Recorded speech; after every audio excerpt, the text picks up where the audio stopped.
Okay, so we begin today. So we are entering the next phase in the history of the English language. Okay, so we now know that English is basically a Germanic language. The Germanic language belonging to the West Germanic subfamily. All right. So we also know that the Germanic family is one among the 8 or 10 uh, branches of the Indo-European family. All right. But this is a big but. So when you think about the English language, when you browse a dictionary, just turn the pages. Okay. And you'll see that more than half of the words in the English language, okay, are derived from French. So how did this happen? French, as we know, is a Latin or Italic language. Both names are applied for this family, Latin or Italic.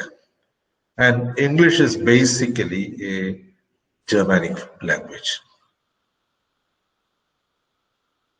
How did so many words arrive from French? So please remember that this is not an isolated example. Take Malayalam, for example, the language that we speak at home. So if you look at the vocabulary of Malayalam, you'll discover that more than half of the words have come from Sanskrit. Okay, even very ordinary words we use like Nagham, Sukham, all these are from Sanskrit. If you analyze a small paragraph of written Malayalam, you'll discover this very easily. Okay. So, how did this happen? Because of the overwhelming influence of the Indo-Aryan language Sanskrit on Malayalam. Although Kerala was almost never ruled by Indo-Aryan dynasties, Sanskrit was a big cultural influence in the formative stage of Malayalam. Okay, so that's why we have so many words of Sanskrit in Malayalam. Similarly, French was a big influence on English during the medieval period. So by medieval period, we mean roughly the period from the end of the 11th century, 1066, when William the Conqueror, who came from Normandy in France, conquered England. And that is said to have begun the medieval period in England, or the Middle English period in England, where you have the swift change from Old English. So Middle English, you can say, roughly began at the end of the 11th century. It's a rough idea. Okay, all of a sudden you don't see the change. English was transformed over 3 or 4 centuries during the medieval period into what we have now. So what are the historical reasons for this? If you look at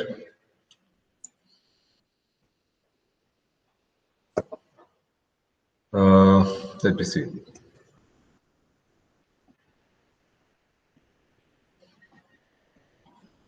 Okay. Yeah, I'll show you those later.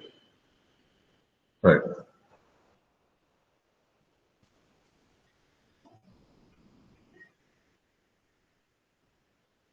Okay. I think all of you have heard of the poem Dover Beach. I think you remember the author who wrote Dover Beach. Matthew Arnold. Yes, once again, Dover Beach. Matthew Arnold. Okay, fine. So, what is the poem about? Matthew Arnold talks about ignorant armies clashing by the night. Okay, so Dover was a big battlefield.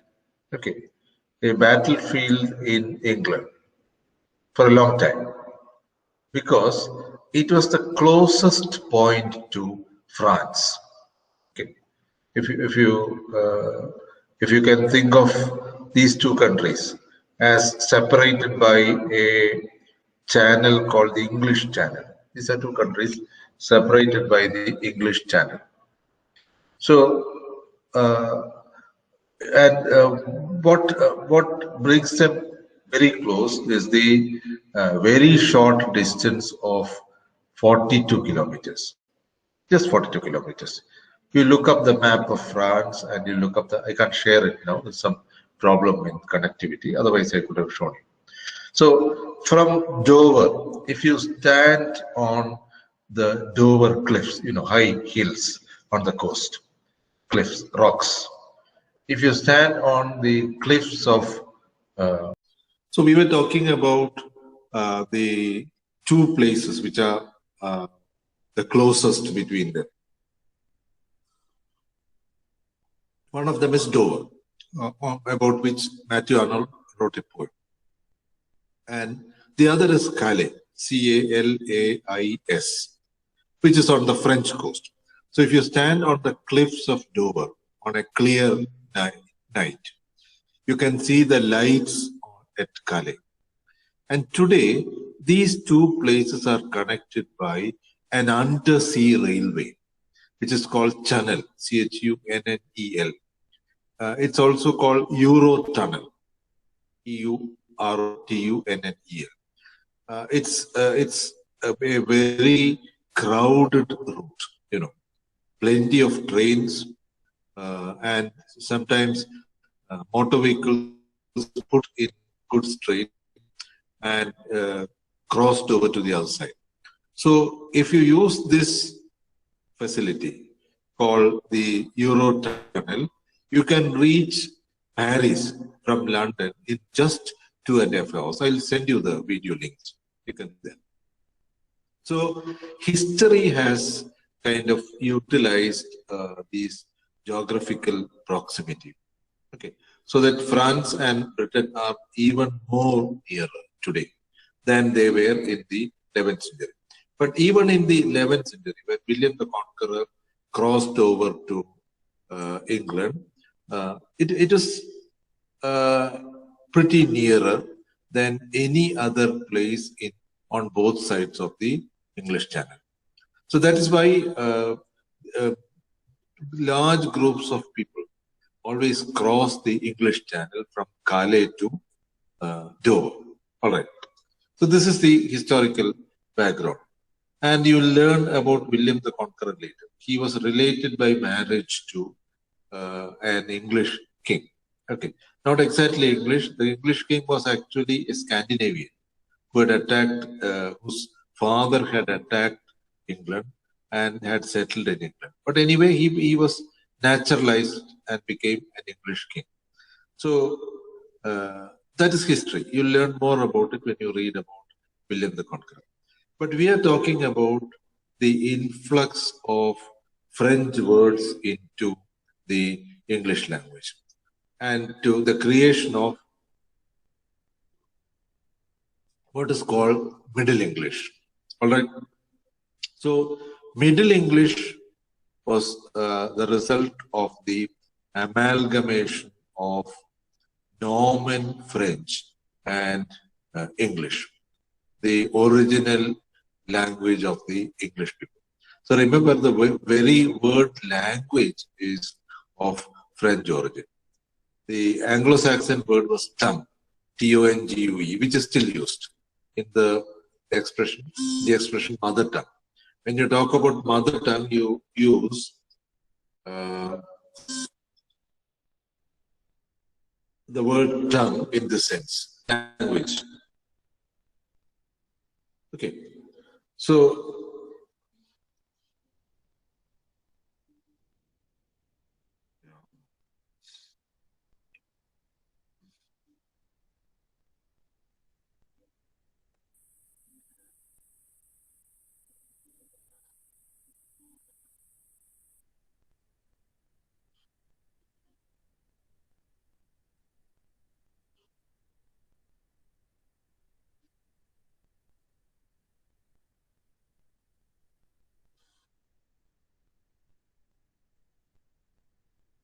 Okay. Yeah. So the word tongue is means exactly the same as language. Okay. So mother tongue meaning your native or your home language. Okay. So if you look up the dictionary, any dictionary, as I said, you'll find uh, thousands of words of French origin which we use every day. All right. So William the Conqueror's advent, William the Conqueror's arrival in England with a large number of soldiers, and later on the aristocracy of his native land called Normandy. Okay, so it was a province in France, inhabited by people who were originally a Germanic-speaking people, Scandinavians. Okay, the Normans were actually Scandinavians who had settled in France and adopted the French language. All right. So the Normans were naturalized French people, they who had come from Scandinavia. Okay. So by blood they were closely related to the English people, but they now spoke a very different language. All right. Now, the Normans actually, apart from changing the English language, they also changed English society. So how did they change English society? They changed English society by introducing a new social structure, which we today call medieval feudalism or just feudalism, Feudalism, a feudal social structure which was imported from France by the Normans. So I said that in an earlier class, I said that the Anglo-Saxons, the Old English people, still had a fluid social structure, meaning you can become rich by efforts. You can own land. Although there was a class system, I said there are mainly two classes of people, the Aeols and the Chaols. Okay. But the class system or social hierarchy, ups and downs, people at the upper level of society, people below, it had not crystallized so much. Whereas in Norman society, in Norman English society or medieval English society, you had an almost rigid social order. So what was the social order like? That the Norman invaders, Norman conquerors established in England. Let us see. So, for one thing, the king was at the top, right? The king was the supreme power. But also remember that the king was not as powerful as the king was in Old English times, because the king had a large number of aristocrats or nobles under him who were also powerful. Because although the king owned all land, theoretically, it was possessed by the nobles, aristocrats. The land was in the hands of the aristocrats. And you'll find that in many cases, medieval kings did not have a standing army. So what is a standing army? A standing army is a regular army, paid and maintained by the king. Okay, like our army, Indian army. It's a permanent thing. There are soldiers in the army who are paid by the government, get a regular salary. In medieval England, the king had very few regular soldiers. What happened when there was a war? When there was a war, the king sent word to his nobles, aristocrats, who sent him soldiers. Because the aristocrats had tenants who worked their land. The nobles, they actually did not work their land. they leased out the land to tenants. And there were one or two layers of tenants, as we had in Kerala. കേരളത്തിൽ നിങ്ങൾ എടുത്ത് നോക്കിയാൽ കാണാൻ പറ്റും വലിയ ജന്മിമാര് അധികവും നമ്പൂതിരിമാര് അവര് ഭൂമി പാട്ടത്തിന് കൊടുക്കും. ആർക്കാണ് പാട്ടത്തിന് കൊടുക്കുന്നത്? പാട്ടത്തിന് കൊടുക്കുന്നത് അടുത്ത തട്ടിലാണ്. അവര് ഭൂമിയിൽ പണിയെടുപ്പിക്കുകയൊന്നുമില്ല. അവര് വെറുതെ ഭൂമിയൊന്ന് പോയി നോക്കും. അതിന്റെ താഴെയുണ്ട് പാട്ടക്കുടിയൻ. പാട്ടക്കുടിയന്മാരാണ് actually the real tenants. They would look after the land. പക്ഷെ ഇവരൊന്നുമല്ല ഭൂമിയിൽ പണിയെടുക്കുന്നത്. ആരാ പണിയെടുക്കുന്നത്? പണിയെടുക്കുന്നത് ദളിതരാണ്. പുലയർ തുടങ്ങിയിട്ടുള്ള പല ജാതികളാണ്. അവർക്കൊരു അവകാശമില്ല. they were slaves in Kerala. Up to 1865 they were sold like slaves. നമുക്ക് കേരളത്തിലെ അടിമത്തത്തിന്റെ ചരിത്രം അറിയാത്തതുകൊണ്ടാണ്. അപ്പോ ഇത് ഈ ഒരു അടിമത്തത്തിന്റെ ചരിത്രം എടുത്തു നോക്കിക്കഴിഞ്ഞാൽ നമുക്ക് കാണാൻ പറ്റുന്നത് the same thing prevailed in Britain. The king was at the top. The nobles or aristocrats were below them. Then you had the tenant farmers of one or two layers. And at the bottom, ഏറ്റവും താഴെ, there were people called serfs, S-E-R-F-S. They were virtually slaves.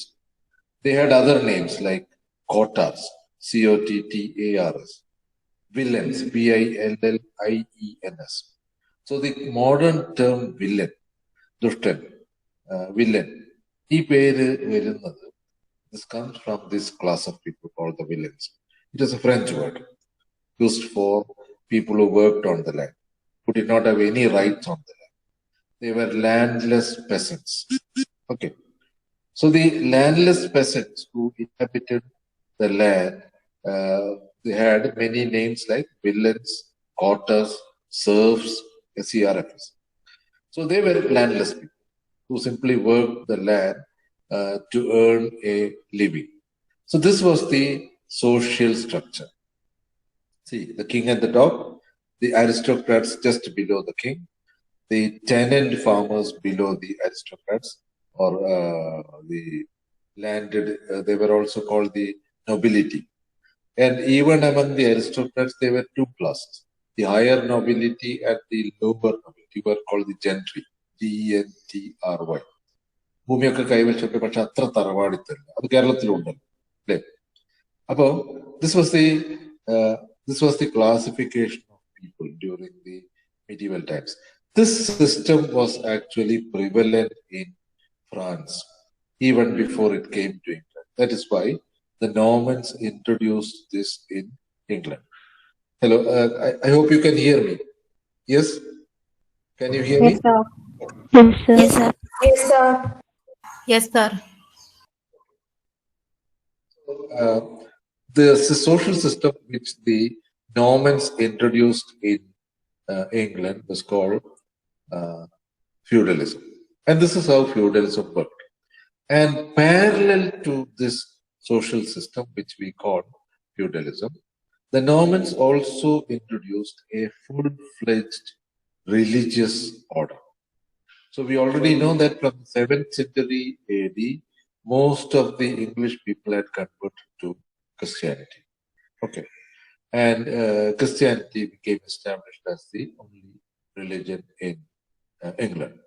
But the Christian church was not so clearly organized as it was later on in the time of the Normans.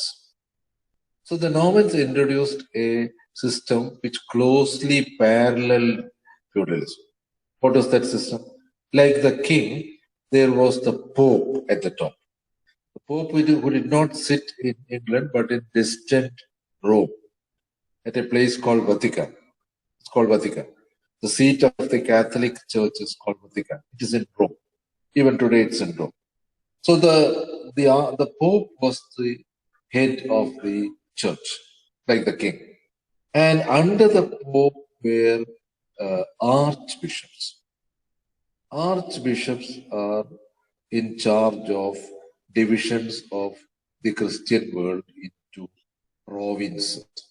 Okay. മലയാളത്തില് അതിരൂപത എന്ന് പറയും, കേട്ടില്ലേ? താമരശ്ശേരി അതിരൂപത. അതിന്റെ ചാർജുള്ള ഒരു arch bishop ഉണ്ടാവും, arch bishop.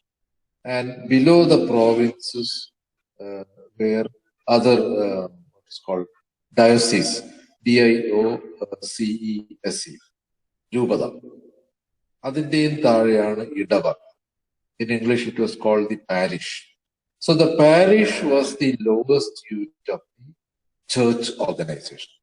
And the person who was in charge of the parish was called the vicar, V-I-C-A-R. Okay. Malayalam വാക്കുണ്ട്, വികാരി. So the vicar was in charge of the parish, ഇടവക. അതിന്റെ മുകളിലേക്ക് പോകുമ്പോൾ bishop, archbishop, finally the pope. Structure. അപ്പോ ഓർക്കേണ്ട കാര്യം, the church played an important role in the life of the people at that time. Okay. And ഇന്ന് വ്യത്യസ്തമാണ്. Today, only 5% of the British people go to church, probably even less. Many churches have been closed down. If you read Larkin's poem, Church Going, you'll find the church already strewn with cobwebs. മാറാലയൊക്കെ പിടിച്ചെടുക്കും, ആരും പോവാതെ വാതിലൊക്കെ അടച്ചിട്ടിരിക്കും. Because religion does not play such an important role in the life of the English people today. But it did play such a role during the medieval period. Okay. And people are very closely controlled by the church. ഓരോ കാര്യവും പള്ളിയുടെ നേതൃത്വം, from your birth to your death. Okay. When you are born, you had to be baptized in the church. മാമോദിസ കൊടുക്കുക. Okay. You will be taken to the church. The priest will anoint you with water, and which means that you are adopted into the church. അതാണ് ആദ്യത്തെ ചടങ്ങ്. പിന്നെ then you have what is called confirmation. 9 വയസ്സായി കഴിഞ്ഞാൽ എന്താണ് പറയാ? Elizabeth എന്താണ് പറയാ? 11 വയസ്സായി കഴിഞ്ഞാൽ പള്ളിയിൽ പോലെ ഹോളി കമ്മ്യൂണിയൻ ആണോ? Holy communion. 11 വയസ്സാകുമ്പോൾ ആൺകുട്ടികളും പെൺകുട്ടികളൊക്കെ പള്ളിയിൽ കൊണ്ടുപോയിട്ട് അല്ലേ? When they are growing up. സ്വീകരണം അതാണോ ഉദ്ദേശിച്ചത് സർ? ഹോളി കമ്മ്യൂണിയൻ 11 വയസ്സുള്ള, 12 വയസ്സുള്ള. ഓക്കെ. ഒരു 4ാം ക്ലാസ്സിലൊക്കെ വരുമ്പോഴാണ് വരിക. So that ceremony was there. I think it is called confirmation. Yeah. What happens when you are growing up? Then of course your marriage, consecrated in the church. കല്യാണം മാത്രമല്ല, മനസ്സമ്മതമുണ്ട്, engagement, ക്രിസ്ത്യാനികൾക്കറിയാം, in the church. So, and then of course everything related to your life. വീട് വെഞ്ചരിപ്പുണ്ട്. When you are building a new house, the parish priest blesses your house. And when you are dead, finally, just before you die, you are administered a sacrament. 7 കൂദാശകളാണ് പള്ളിയിൽ, 7 sacraments. One of the sacraments is called the last sacrament, രോഗി ലേപനം. മരിക്കുന്നതിന് മുമ്പ് മരിക്കുന്ന ആൾക്ക് കൊടുക്കുന്ന ഒരു സമാശ്വാസമാണ്. It's called the last sacrament, അന്ത്യകൂദാശ, കൃത്യമായിട്ട് രോഗി ലേപനം. And then finally, when you die, you are buried in the church. Okay.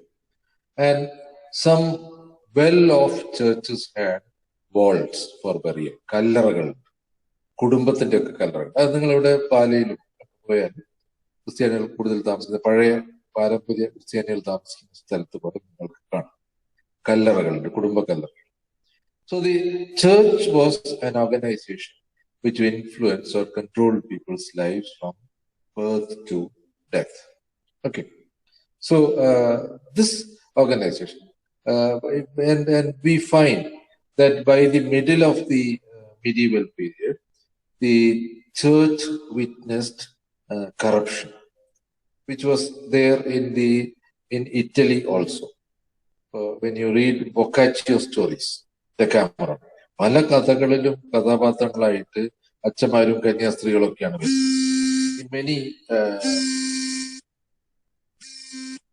In many stories of Boccaccio, we find that there are characters. നമ്മളെ ഇപ്പൊ ഇന്നത്തെ ചില സംഭവങ്ങൾ പോലെ തന്നെ അന്നും ഉണ്ടായിരുന്നു. അപ്പൊ അതൊക്കെ that comes later, during the late medieval period. at the time of Chaucer.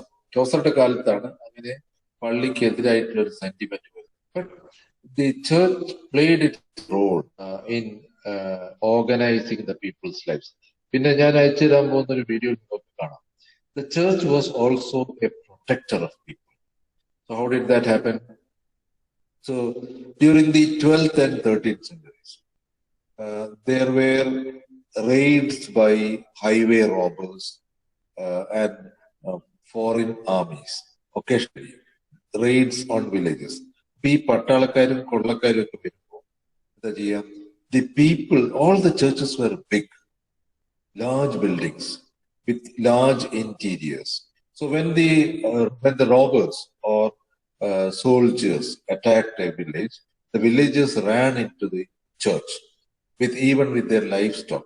കോഴിയെയും ആടിനെയൊക്കെ തെളിച്ചുകൊണ്ടാണ് ഞാനൊരു വീഡിയോ നിങ്ങൾക്ക് അയച്ചു തരാം. പള്ളിക്കകത്തേക്ക് കയറുന്നു. So when they were inside the church, the vicar would close the church doors. നിങ്ങൾ പഴയ പള്ളിയുടെ വാതിലൊക്കെ കണ്ടിട്ടുണ്ട്, നല്ല കട്ടിയുള്ള വാതിലാണ്. You cannot easily break them down. So the villagers would take refuge within the church. Okay, and this was common during the medieval period. So the church was an organization which closely influenced and controlled the lives of the people. And this was introduced in England by the Normans. അവരാണ് ഈ പള്ളി കത്തോലിക്ക സഭയെ കൃത്യമായിട്ട് ഇംഗ്ലണ്ടിൽ സ്ഥാപിച്ചത്. അതിന് മുമ്പും സഭയുണ്ട്, പക്ഷെ the Normans brought in this neat hierarchical system which was followed in Europe, which was followed in France. Okay, so this hierarchical system introduced by the church remained intact for a long time. It was broken only during the 16th century. We find that it was broken only in the 16th century. അത് വേറൊരു കഥയാണ്, പിന്നെ പറയാം. Okay, so what was happening to England after the Norman invasion? The one thing that was happening, very clearly happening in England was the introduction of the Norman language, French. So French was the language of the ruling classes. അവരാണ് French സംസാരിച്ചത്. People who came over from France or Normandy, as it was called, place was called. So people who came from Normandy who had established themselves in England, mostly the nobility, they were also given possession of the land. So the English nobles were divested of their land. അവരെ കയ്യിൽ നിന്ന് ഭൂമി പിടിച്ചെടുത്തിട്ട് പുതുതായി വന്ന ആൾക്കാർക്കാണ് വിതരണം ചെയ്തത്. So the land ownership almost entirely became a Norman affair. Land fell into the hands of the Normans after the arrival of the Normans. And very early in his reign, William the Conqueror instituted what is called he had a book called the Doomsday Book written. So Doomsday actually today means something very different. What is meant by Doomsday? Yeah. End So since of the world. end of the world. ലോക അവസാനത്തിനാണ് Doomsday എന്ന് പറയുന്നത്. Okay. But for William the Conqueror, doom was simply judgment or accounts. ഭൂമിയുടെ കണക്ക് രേഖപ്പെടുത്തിയ ഈ പുസ്തകത്തിനാണ് Doomsday എന്ന് പറയുന്നത്, Doomsday Book, commissioned by William the Conqueror. All right. So he made a survey of all the land in England. So please remember that only a small part of English land was cultivated. Much of English land was forest, കാടായിരുന്നു. Okay, and they were cleared for cultivation mostly only in the 17th century. അത് കാടായി, ഒരുപാട് സ്ഥലങ്ങൾ കാടായി, കൃഷിക്ക് വേണ്ടി വെട്ടി തെളിയിച്ചത് കുറെ കാലം കഴിഞ്ഞ. So William the Conqueror's England in the 11th century was a country which had just enough land to feed its people. കൃഷി അത്യാവശ്യത്തിന് മാത്രം. And of course, during the 12th and 13th century, the population of England increased. ചെറിയ രീതിയിലുള്ള മാറ്റങ്ങൾ. Better cultivation. Okay. Bringing a little more land under cultivation. അങ്ങനെ കൂടുതൽ ഭക്ഷണം സൗകര്യമൊക്കെ കിട്ടിയപ്പോൾ ജനസംഖ്യ വർദ്ധിച്ചു. Okay. All right. So we are returning to the language. So as we know, the Norman language is in many ways different from the Germanic tongues. One important difference is the use of smaller words. Compound words are very few in French, unlike German. In German, you can combine a number of words into a single word, a compound, which normally you don't do in French. For French, they add something. Okay. Commissioner of police. Okay. The gendarmerie. Commissioner, the gendarmerie. Okay. So they add this there of in between. Whereas what do the Germans do? The Germans combine the word, as we saw in the last class. Okay. A large compound word consisting of 10 or 15 words. The Germans have this habit.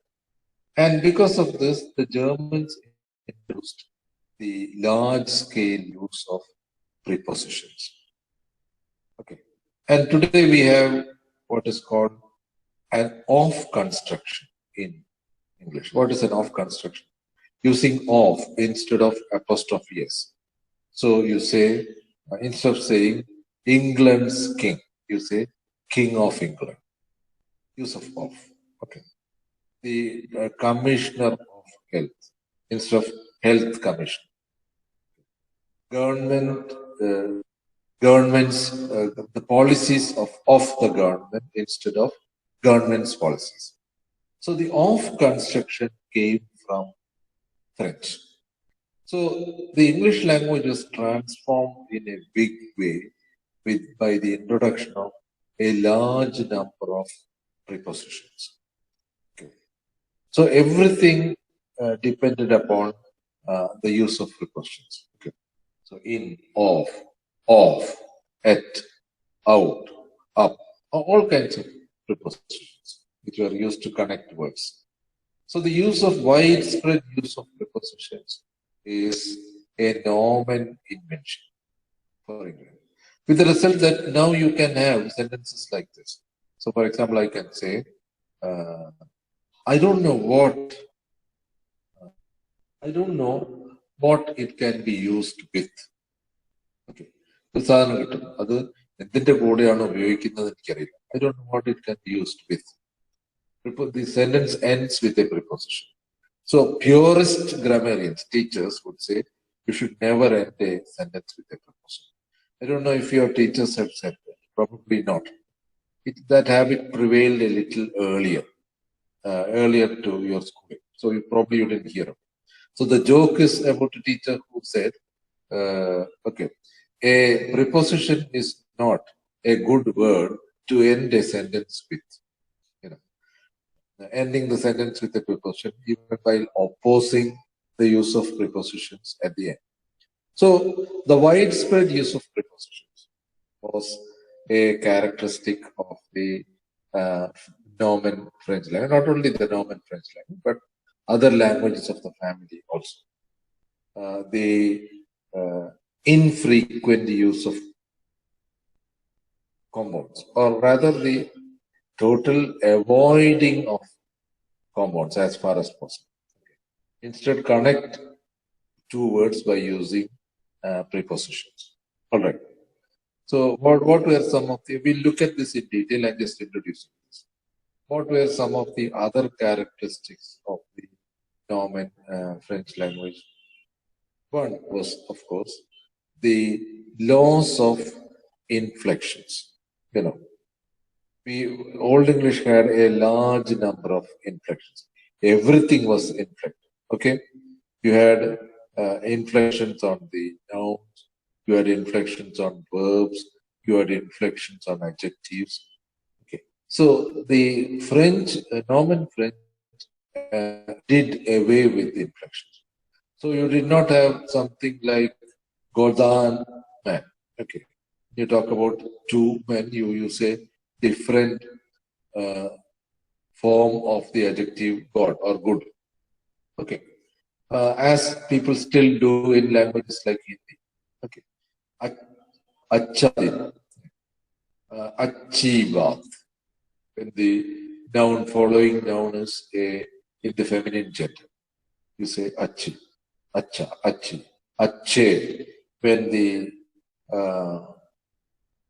noun that follows is a masculine plural, ache, ache ladke.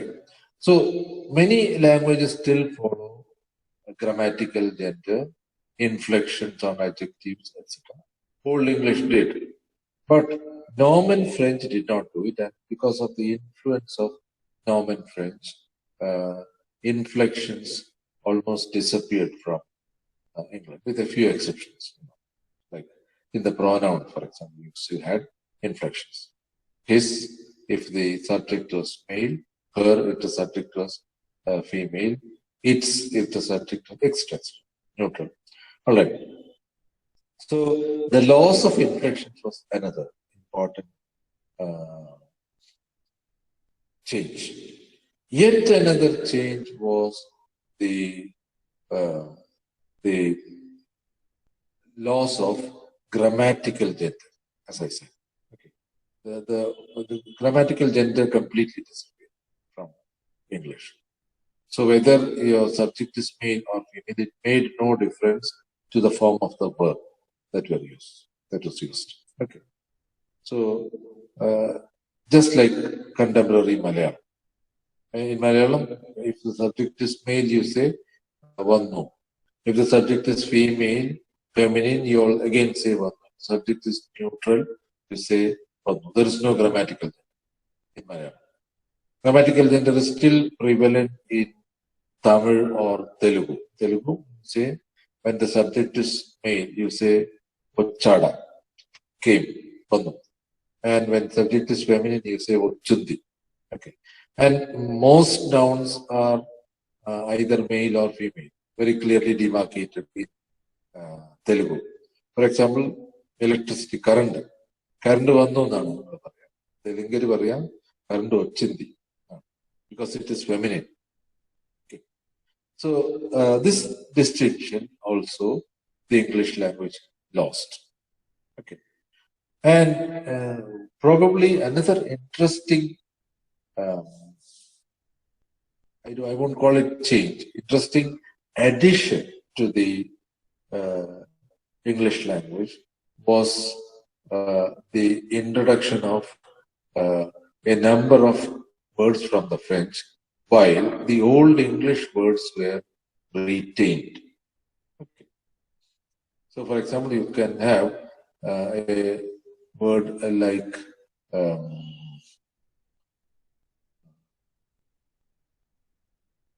thief, which is Anglo-Saxon. Robber is French. Okay. And later on, at first the words were used in the same sense. Later on, there was a distinction of meaning.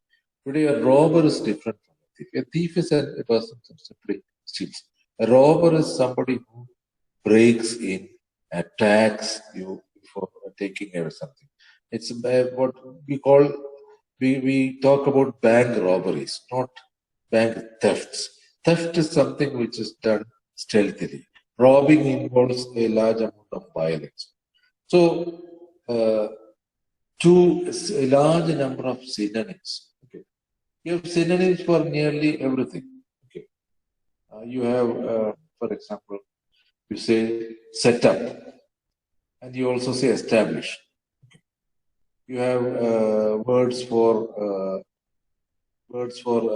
items of food, for example, like beef, for example. Beef in French simply means cow. Okay. Whereas in English, it is the meat of the animal which is called beef. Mutton, for example, is the French word for sheep. But when it came to English, it became the word for the meat of sheep, mutton. So this is how it happened. A large number of words, okay, introduced by the Normans in English remained in the language, and added to the total vocabulary of the language. The old Anglo-Saxon words did not disappear. Okay, they were not replaced. So, what is the reason for this prevalence of Old English? The retention of Old English words. How did they remain in that? They remain in the language because the ordinary people still remained largely aloof from the Norman language. The Norman language, or the French that the Normans introduced, was mostly the language of the upper class. So, have you read any story of Robin Hood? Cinema കണ്ടിട്ടുണ്ടാവും അല്ലേ? പൃഥ്വിരാജിന്റെ Robin hood. പക്ഷെ ആ Robin hood അല്ല ശരിക്കുള്ള Robin hood. The real Robin Hood, who created Robin Hood, I think Walter Scott. You'll have to check again. So Robin Hood was a folk hero in medieval England. What did Robin Hood do?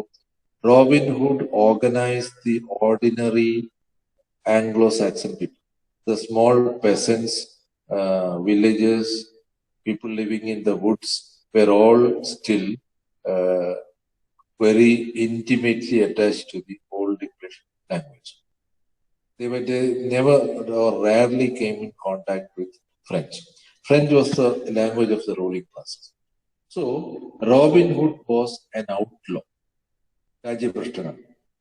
പുറത്തേക്ക് സ്വയം രാജ്യത്ത് നിന്ന് പുറത്തു പോയിട്ട് ഒരു guerrilla ആയിട്ട് യുദ്ധം ചെയ്ത റോബിൻ ഹുഡിന്റെ കഥ കിട്ടിയാ വായിച്ചു. Robin Hood organized the people against the Norman rulers. So Robin Hood's tale is a tale of the resistance of the English-speaking people against the Norman invaders. അപ്പൊ അതുകൊണ്ട് തന്നെ അവരുടെ ഭാഷയായിരുന്നു ഈ പറഞ്ഞ English, old English, and a continuation up to the 12th century. Even at the time of the Norman rule, there were books or poems written in the traditional English language, which did not come under the influence of Norman French. Omulum, O-R-M-U-L-U-M, is, I believe, an Anglo-Saxon text. Okay. Written outside the establishment. അത് രാജ്യം ഭരിക്കുന്ന ആൾക്കാർക്ക് അതിനെ പൊറപ്പിക്കാൻ പറ്റില്ല. They would not patronize it, but outside their influence, the language still continued. And in the 20th century, there was an attempt to revive the Anglo-Saxon language. A language which was free of French influence. അവരെന്താ ചെയ്തത്? A writer, a linguist called C.K. Ogden, O-G-D-E-N, came up with the idea of basic English, which consisted of only 800 words. And he said, you can do everything you are doing in English with these 800 words. ഇത് നിങ്ങൾക്ക് വിശ്വാസം വരില്ല അല്ലേ? ഞാനത് എഴുതി കാണിച്ചു തരാം if I have free time. Because look at, I'll try to speak in basic English. Okay. So, I will talk to you I'm using the word basic English. I'll talk to you in basic English. I'll try to get to you with my tongue, etc., etc. So, get to you is reach you, using get plus to, a verb and a preposition, which is also called a particle. So, get to, get at also means reach. Get to also means communicate. Get at, take out, talk in, etc. Talk in to persuade people. Look out. Dig up.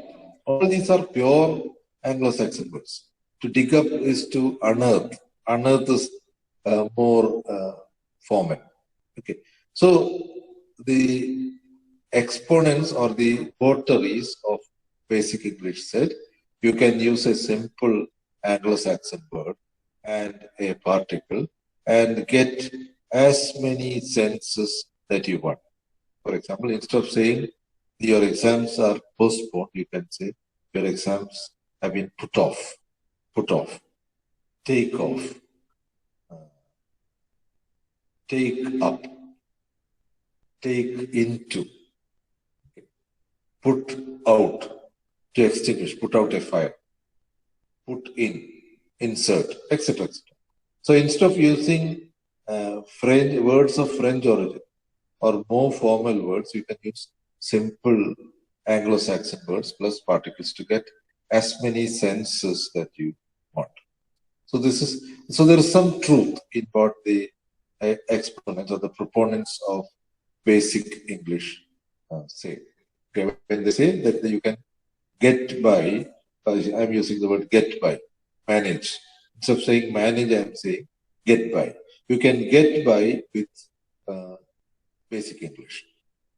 You can get by using basic English. Manage. You can manage easily. So try that. If you get a chance to read the book, do that. Basic English.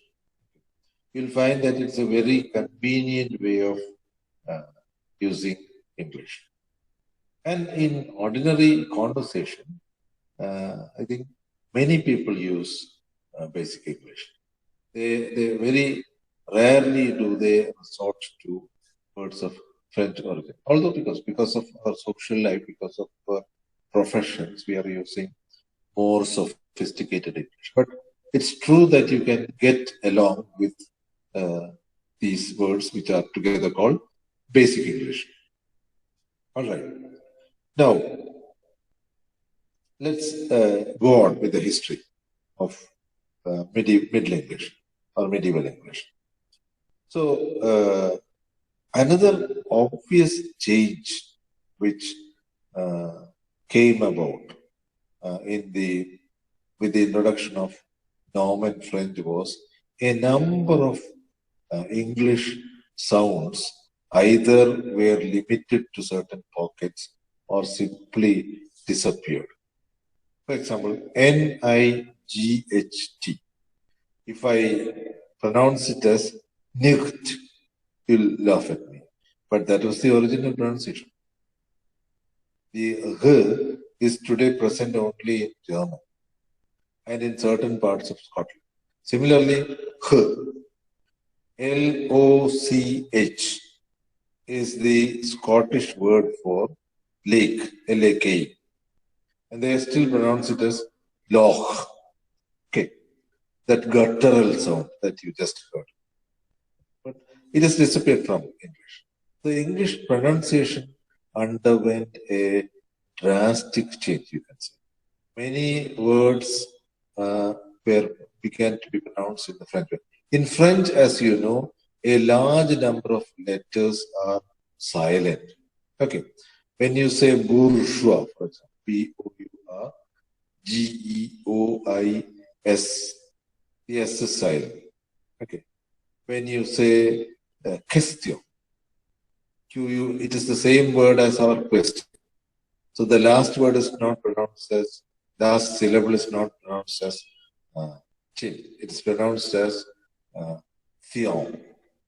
Question. Instead of question. Okay. Robert. R-U-B-E-R-T. Both the R and the T are silent in French. In English, only the R is silent in some dialects, like the British. But in America, they say Robert. All consonants are pronounced. So the pronunciation of English underwent a drastic change. So you don't say thoughat, T-H-O-U-G-H-T, thought. Okay. So why these unnecessary letters in the word? It's because they were there from the beginning. When you change your pronunciation, you can't change the spelling.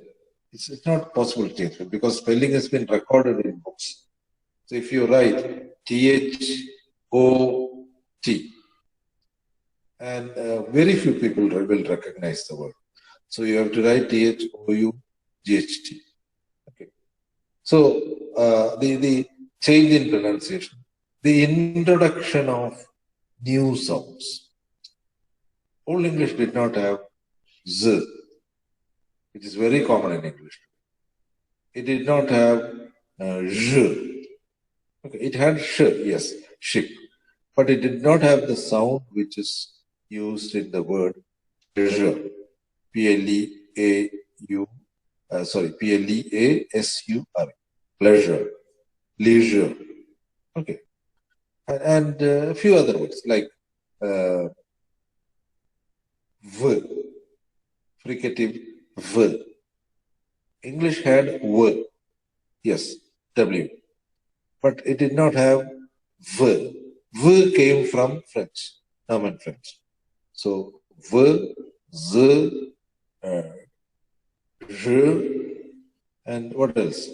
A few more sounds like that, which came from French. Probably the long U came from French. And the oi, for example, in boy, diphthong, O and E. So a number of new sounds were introduced into the language. And the language lost some sounds also through a long period of Norman influence. So the loss of sounds, the introduction of new sounds, the increase in vocabulary, the huge increase in vocabulary. More than 50% of current English words are from French. So this is what's happening. The language is being transformed. The language is being completely transformed. Okay. So the conflict between the ruling Normans and the ruled Anglo-Saxons continued for 2 or 3 centuries. After which, the Norman invaders began to call themselves English. Okay.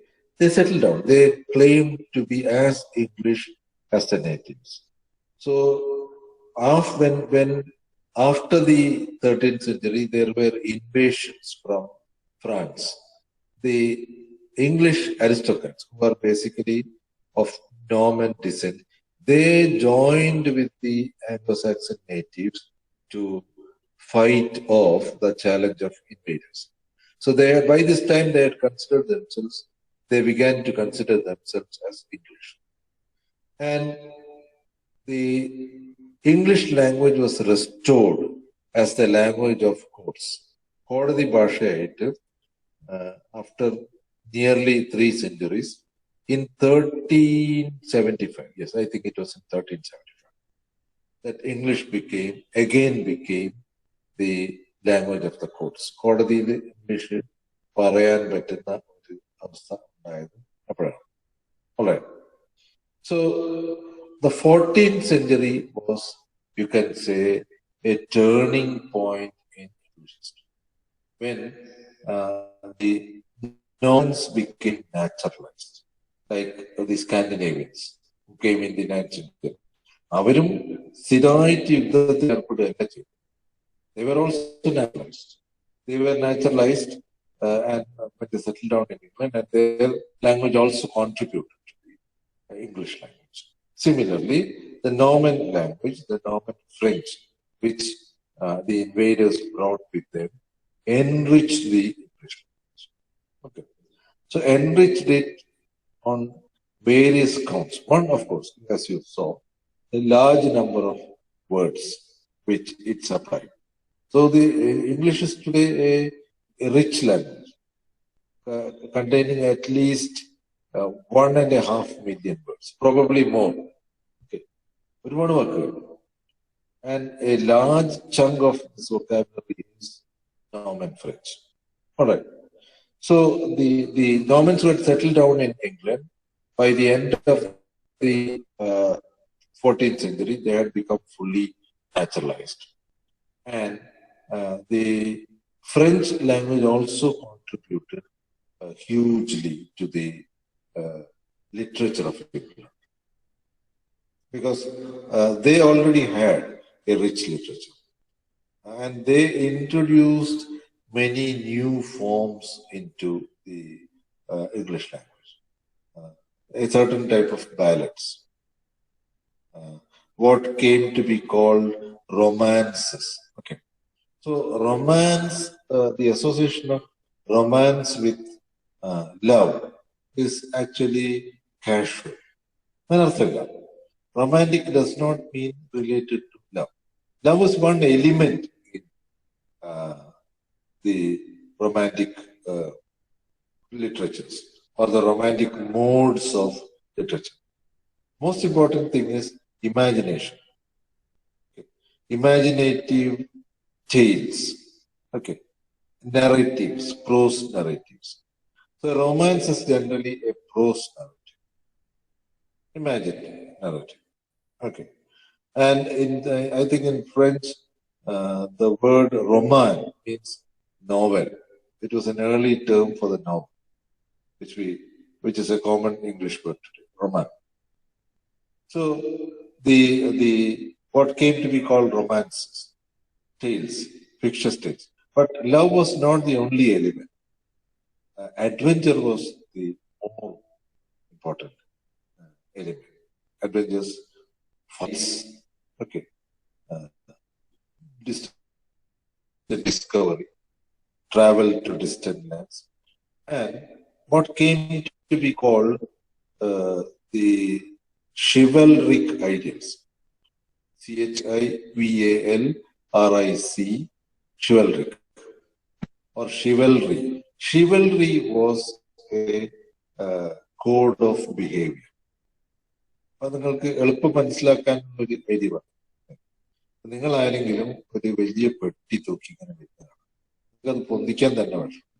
അപ്പൊ ഞാൻ അതിലെ നടന്നു പോകും, എനിക്ക് പ്രായമായിട്ട് വന്നിട്ട് അയ്യോ ഞാൻ പിടിക്കാൻ പെട്ടി. Can be not between teacher and student, but between a man and a woman.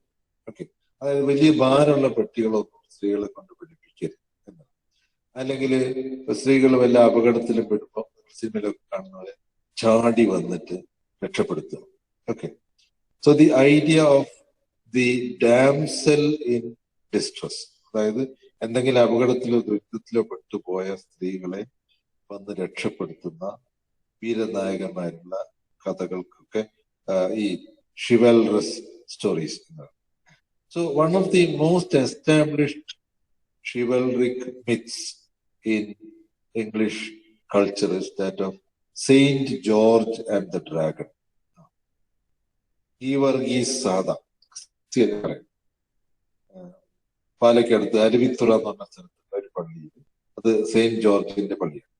Geevarghese Sada എന്നാണ് മലയാളത്തിൽ. ഗീവർഗീസ് സാദയാണ് വ്യാളിയിൽ നിന്ന് ഡ്രാഗൺ ഒരു പെൺകുട്ടിയെ രക്ഷപ്പെട്ടു. ഗീവർഗീസ് സാദയുടെ ഒരു വലിയ കഥയാണ്. Saving A damsel from A dragon, ഒരു വ്യാളിയുടെ പിടിയിൽ നിന്ന് ഒരു പെൺകുട്ടിയെ രക്ഷപ്പെട്ടു. So chivalric ideas, behaving with a, ഇത് മാത്രമല്ല, A code conduct for all occasions. ഇപ്പോ ഒരാളെ നമ്മൾ അംഗത്തിന് വിളിച്ചാൽ ഇറ്റ്സ് കോൾഡ് ഡ്യുവൽ, DUA, രണ്ടാളും പോര്. അപ്പൊ ചില മര്യാദയൊക്കെ മറ്റേ ആളുടെ കയ്യിലും വാള് ആയതിനു ശേഷമേ വെട്ടാൻ പാടുള്ളൂ. ഇങ്ങനെയൊക്കെയുള്ള ideas.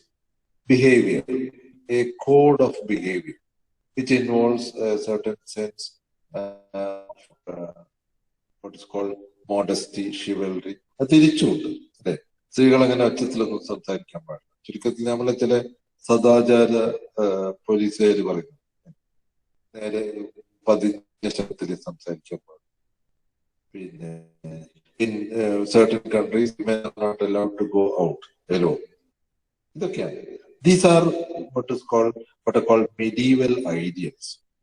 So in many songs, narratives, you'll find medieval ideals expressed, chivalric ideals expressed. ഇത് മൊത്തം തന്നെ ഫ്രഞ്ച് സാഹിത്യത്തിൽ എടുത്തതാണ്, ഫ്രം നോമൻ French traditions. So Chaucer, Geoffrey Chaucer, who's often called the father of English literature, modern English literature. Chaucerയുടെ കവിത വായിച്ചാൽ, if you read Canterbury Tales, if you read his other narratives, The Parliament of Fowls, ഇങ്ങനെ കുറച്ച് കവിതകളും ഒക്കെ എഴുതിയിട്ടുണ്ട്. Both the themes and the narrative techniques are borrowed from European sources. Canterbury Tales നിങ്ങൾ പഠിക്കുന്നുണ്ടല്ലോ. കാന്റർബറി ടേൽസിനെ പറ്റി പഠിക്കുമ്പോൾ നമ്മൾ ഓർക്കേണ്ടത്, Chaucer was greatly indebted to an Italian writer. ആരാന്ന് പറയാൻ പറ്റുമോ? ചോസർ's Canterbury Boccaccio. Boccaccio. It's called Boccaccio, the Italian prose writer. And his works, ഒരു പുസ്തകം എഴുതിയിട്ടുണ്ട്, അതിന്റെ പേര് Decameron. Decameron. 2 volumes. നമ്മുടെ ലൈബ്രറിയിലുണ്ട് കേട്ടോ. Okay. And Decameron is probably the source of Geoffrey Chaucer's Canterbury Tales, one great source. അപ്പോൾ Chaucer's tales are less rollickingly funny or blasphemous. Boccaccio ശരിക്കും പള്ളിക്കെതിരായിട്ട് ആഞ്ഞടിച്ച ഒരാളായി. നമ്മളിപ്പം അഭയ കേസിന്റെ വിധിയൊക്കെ എപ്പോഴല്ലേ വരുന്നത്, പക്ഷെ അതേപോലത്തെ സംഭവങ്ങൾ ബൊക്കാച്ചിയോടെ കഥയുണ്ട്. അച്ഛന്മാര് രാത്രി തലയിൽ മുണ്ടൊക്കെ ഇട്ടിട്ട് കോൺവെന്റിലേക്ക് പോയിട്ട് കന്യാസ്ത്രീകളായിട്ട് പിന്നെ സംഗമിക്കുന്നതിന്റെ ഒക്കെ കഥകൾ ചോസർ ബൊക്കാച്ചിയോ വരിച്ചു അന്ന്, in the 13th century. He was describing a corrupt church, അക്കാലത്ത്. And of course, plenty of tales of adventure, romance, ഇതൊക്കെ ബൊക്കാച്ചിയോയുടെ കഥകളുണ്ട്. Chaucer actually borrowed many themes as well as the narrative structure. കഥ പറയുന്നതിന്റെ ഒരു രീതി. Okay. Chaucer narrated this in verse. കവിതയിലാണ് Chaucer കഥ പറയുന്നത്. So borrowing another important poetic form, the ballad. A ballad is a long narrative poem which tells a story. So Chaucer's Canterbury Tales tells 29 tales. 29 കഥകളാണ് Chaucer പറയുന്നത്. 29 കഥകളാണ് Chaucer Canterbury Tales പറയും. Taken from, some of them taken from various sources, some of them which he created out of existing sources. It is, all these stories are bound with a narrative structure. Wherever കഥകളല്ല, of people who are going for a pilgrimage. അത് എവിടെയാണ് പോകുന്നത്? Where were they going? Sir Thomas Becket's shrine of Becket. Shrine. Okay. Sir Thomas Becket's shrine at Canterbury. അതിന്റെയും കൂടി ചരിത്രം നമ്മൾ നോക്കണം. ഞാൻ പറഞ്ഞു, the church was a very influential organization during the Middle English period. അതില് ആ പള്ളിയുടെ പിന്നെ സ്വാധീനം ഉടനീളം കാണും. Sometimes the church had an extraterritorial authority over the people. And മാർപ്പാപ്പ ഭരിക്കുന്നത്, മാർപ്പാപ്പ റോമിലാണ് ഇരിക്കുന്നത്. But because of being the religious head of the people, he had sometimes an influence which overweighed the influence of the king. അങ്ങനെ രാജാവും പള്ളിയും തമ്മിലുള്ള സംഘർഷം, the conflict between the church and the state, അത് ഒരുപാട് കാലം തുടർന്നിട്ട് it was finally resolved in the 17th century. അപ്പൊ അന്നാണ് വേറെ പിന്നെ രാജാവ് വേറെ എന്നായത്. അതുവരെ the church had an extraordinary influence of the people. And sometimes the Pope forced kings to do many things. രാജാവിനെ പലതിനും മാർപ്പാപ്പയ്ക്ക് കഴിഞ്ഞു. And the story of Becket, Thomas Becket, the martyr, is also closely related to this concept. So Thomas Becket said that his primary loyalty was to the Pope, not to the king. കാരണം ഞാനൊരു പുരോഹിതനാണ്. എൻ്റെ ഏറ്റവും പ്രധാനപ്പെട്ട എൻ്റെ ഉത്തരവാദിത്വം മാർപ്പാപ്പയോടെയാണ്, കൂറ് മാർപ്പാപ്പയോടാണ്, not to the king, which was Edward II in that time. And then finally, that was how Becket was murdered by the king's soldiers. And he was declared a martyr by the Pope. And the church at Canterbury became the center for pilgrimage. Okay. Then പിന്നെ Edward രണ്ടാമൻ അതിന് കുറ്റം ഏറ്റുപറയുകയും കുമ്പസരിക്കുകയൊക്കെ ചെയ്തു. And later on, kings did not interfere with the church. And Canterbury was the seat of the church in England. സഭയുടെയും പിന്നീട് സഭയിൽ നിന്ന് തെറ്റിപ്പോയ in the 16th century, when King Henry VIII established a new church called the Anglican Church, Canterbury became its headquarters. Canterbury became the seat of the Anglican Church. So the British Prince is today, even today, the nominal head of the Anglican Church. Nominal head of the Anglican Church, because by virtue of this being the monarch of England, Prince Charles is the head of the Anglican Church today. ഇന്ന് പള്ളിക്ക് വലിയ അധികാരങ്ങളൊന്നുമില്ല. It's a church, it's a seat of power, center of power only in name. It doesn't hold much power over the people, sway over the people. So, Chaucer's Canterbury Tales is not an attack on the church, Anglican Church. Chaucer's Tales, Canterbury Tales, is just a series of stories with some fun. Okay. So when you hear about the nun described in Canterbury Tales, okay, when she wears a locket around her neck on which is inscribed the words "Amor vincit omnia," love conquers everything. Actually, it has been misread by a generation of critics who say that Chaucer was speaking with his tongue in his cheek, making a snide remark against her. Nothing. It's a regular slogan of the church which people wear around their neck. It doesn't cast any aspersions on the nun. Okay. But Boccaccio was more forthright. His tales can be considered direct assaults on the church in those times.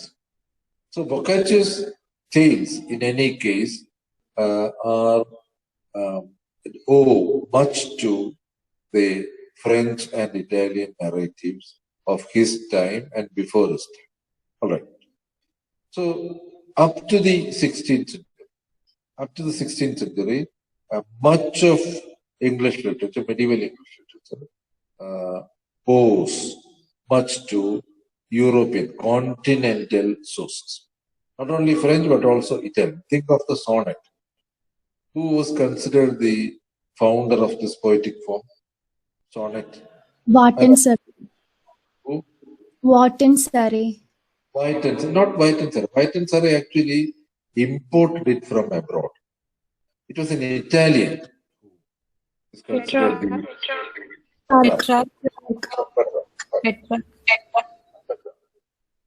Petrarch, the Italian poet of the 13th century, is considered the father of the poetic form.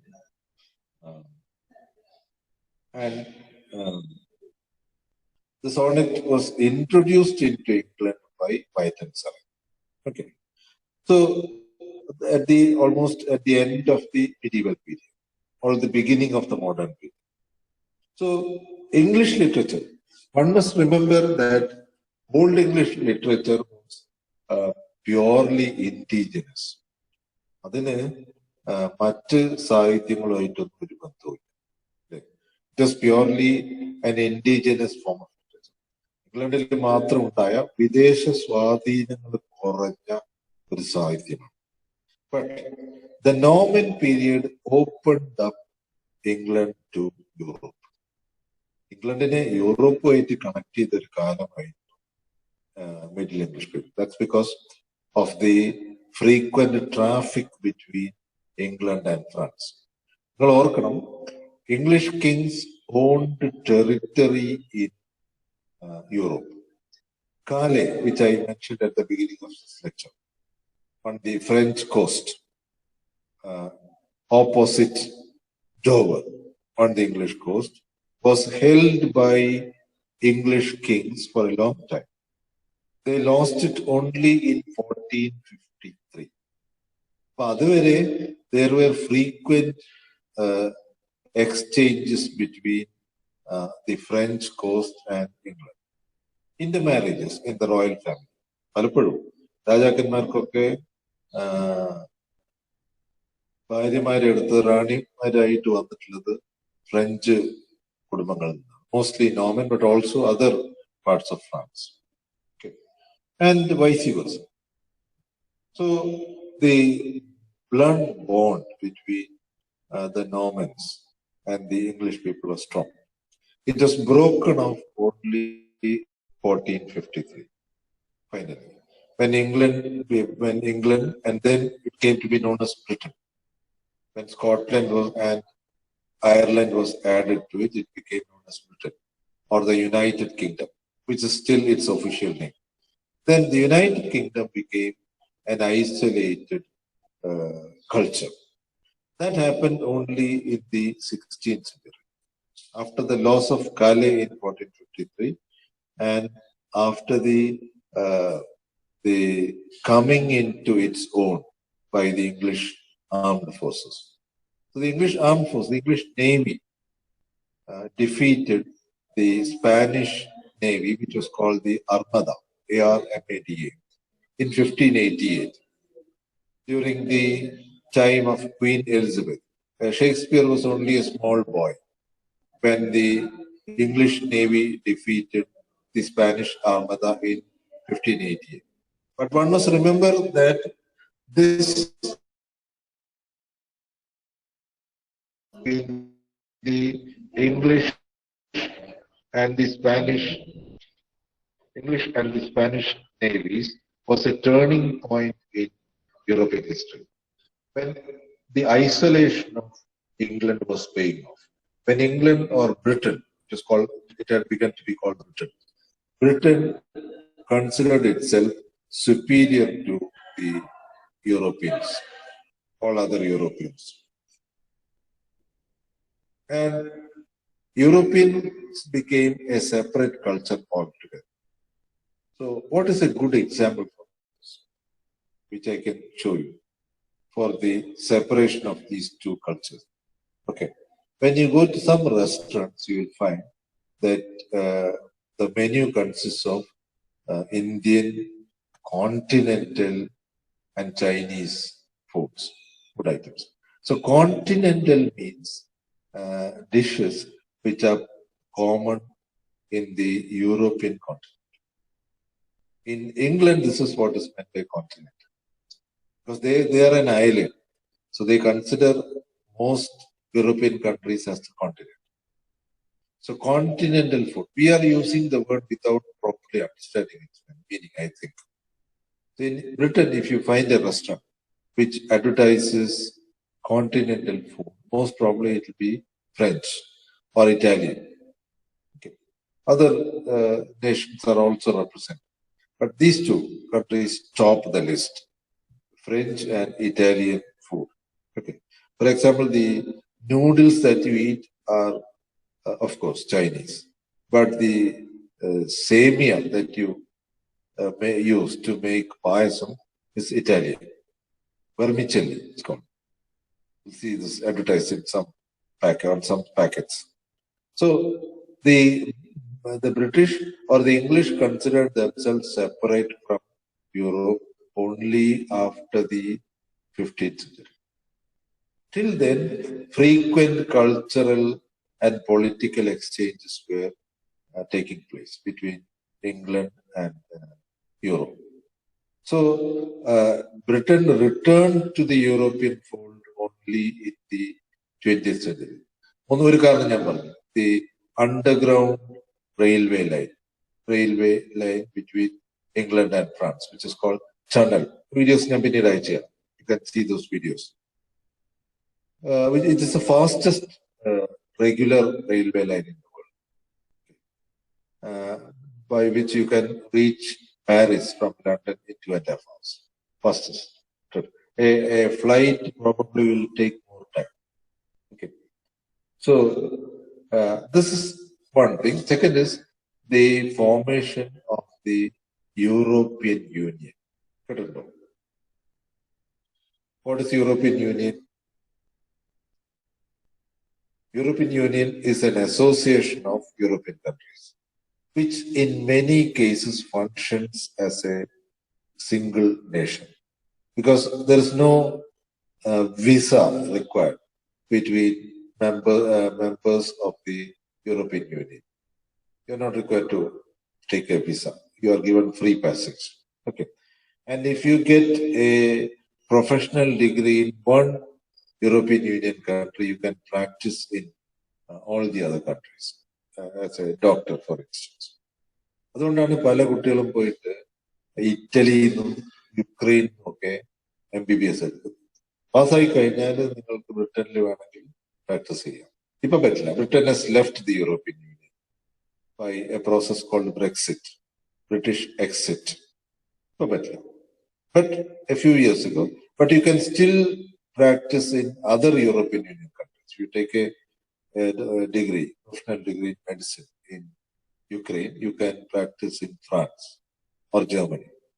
So this process of bringing England closer to the continent was I'd say, the most important process during the medieval period. നിരന്തരമായിട്ടുള്ള ബന്ധം between France and England, marital relationships, cultural exchanges. Okay. Chaucer knew at least 3 languages. Apart from English, he also knew French and Italian. അത് വളരെ കാര്യമായിട്ട് നടന്നൊരു കാര്യം. Most people were bilingual or trilingual. Narrow nationalism was not practiced during the medieval period.